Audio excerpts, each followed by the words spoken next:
একটু রিল্যাক্স করতে আইছি ভাইয়া, প্রাণ প্রিয় জায়গায় অনেকদিন পর একটু রিল্যাক্স করতে আসলাম আর কি, বুঝতে পারছি।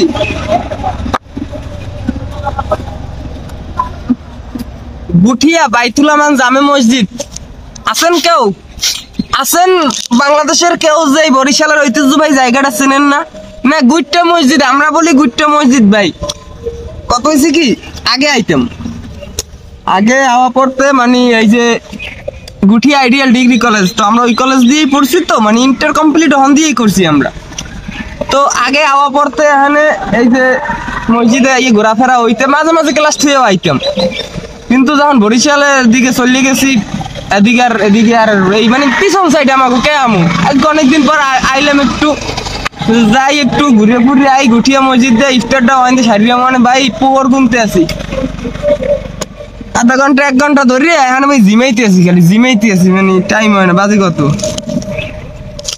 5:45 ভাই, মনে হইতেছে কি ভাই 30 মিনিট আগে দেখছি 5:30।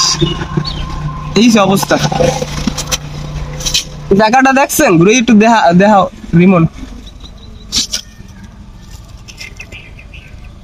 এসব জায়গায় আইসা ফিল্টিল লই, মাঝে মাঝে বইয়ে টইয়ে ঠাই। আর আমাদের এই যে স্বনামধন্য এই যে এই মসজিদের প্রতিষ্ঠাতা শরীফুদ্দিন আহমেদ সান্টু, এই সে আগে হেলিকপ্টার লই এখানে নামতো, বুঝছেন? এখন আর হেলিকপ্টার লই আয়টায় না, লোকটা খুব ভালো লোক, দোয়া করবেন তার জন্য সবাই।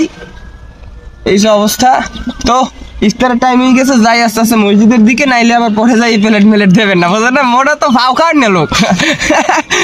কাট কাট।